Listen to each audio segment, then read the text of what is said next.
गांधी ने जो किया था वो सादिक अली के जजमेंट में बाहर निकल आया था। इंदिरा नेहरू गांधी का एक जजमेंट आया था, उसमें भी बहुत कुछ कहा गया था। लेकिन 2003 तक ओपन बैलेट की परंपरा नहीं थी। ओपन बैलेट की परंपरा 2003 में उस समय की सोनिया गांधी जी सत्ता में काबिज थी, या मैं कहूँ मनमोहन सिंह जी की सरकार हुआ करती थी, और उन्होंने 2003 में एक संशोधन कॉन्स्टिट्यूशन के में कर दिया था, और पीपल्स रिप्रेजेंटेशन एक्ट में कर दिया था। उसमें ये कहा गया था कि अगर कोई वोट डाला जाता है तो वो अपने एजेंट को दिखाना अनिवार्य होगा। अगर एजेंट को नहीं दिखाया जाता है तो वो वोट फिर वैलिड नहीं माना जाएगा। अब पॉलिटिकल पार्टी के एजेंट को दिखाना मतलब इससे ज्यादा तो पारदर्शिता कुछ हो ही नहीं सकती। और उसको चैलेंज किया था सुप्रीम कोर्ट में। तब ऑनरेबल सुप्रीम कोर्ट ने कुलदीप अय्यर वर्सेस केस में ये डिसाइड किया था सुप्रीम कोर्ट ने कि देखिए, ये चुनाव एक ऐसा चुनाव है जिसमें ओपन बैलेट दिखाकर वोट डाला जा सकता है, इसका कोई विशेष प्रभाव नहीं पड़ता। अब इसको समझने की कोशिश करते हैं कि आखिर ऐसा सुप्रीम कोर्ट ने कहा क्यों था।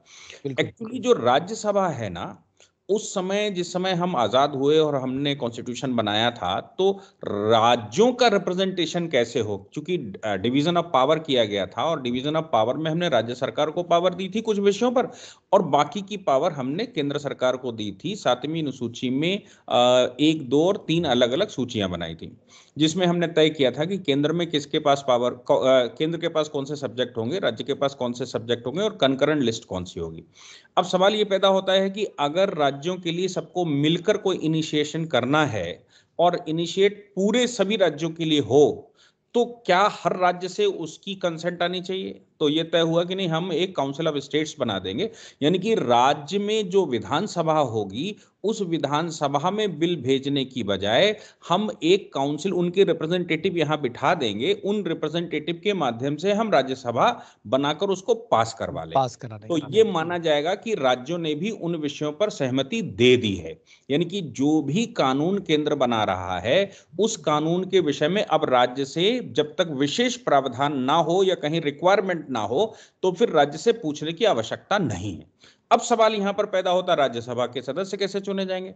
तो हो गया कि भाई जो विधानसभाओं के सदस्य होंगे, वो विधानसभा के सदस्य अपने सदस्य चुनकर भेज देंगे। अब विधानसभा में तमाम पॉलिटिकल पार्टियां, तो कैसे हो। तो इस बात को ये तय किया गया कुलदीप अय्यर के केस में कि वहां पर जो वोटिंग हो वो खोलकर दिखाकर की जा सकती, क्योंकि आफ्टर ऑल पूरी विधानसभा से सदस्य चुनकर काउंसिल ऑफ स्टेट जाने हैं।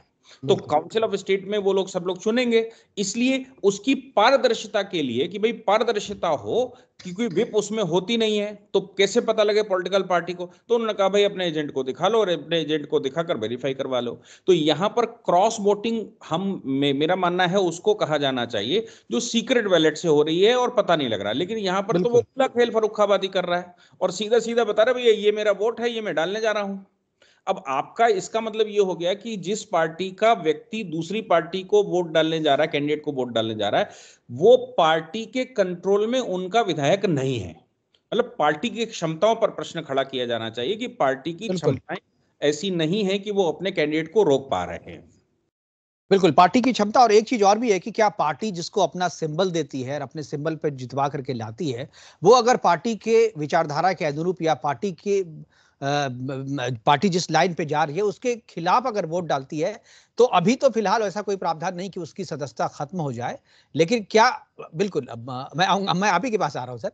तो क्या ये प्रावधान होना चाहिए, या आपने चूंकि हाथ उठाया तो मुझे लगता है कोई प्रावधान है, तो जरा ये भी जरा क्लियर कर दिए, तब मैं अशोक यादव जी के पास जाऊंगा। जी हाँ, इस विषय पर जो विचार करने की बात वो ये है कि विप उन मामलों में लागू होती, जो सुप्रीम कोर्ट का जजमेंट है कि भाई पार्टी का एक विचार होता है, उस विचार से हमको कानून पास करना होता है।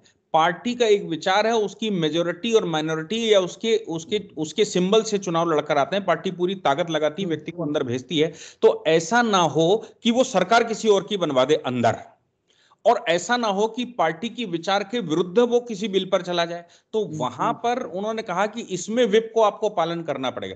लेकिन यहां पर जो प्रश्न है, काउंसिल ऑफ स्टेट में आपको पूरी विधानसभा का रिप्रेजेंटेटिव चुनकर भेजना, किसी पार्टी का रिप्रेजेंटेटिव, ऐसा कोई चर्चा उसमें नहीं है।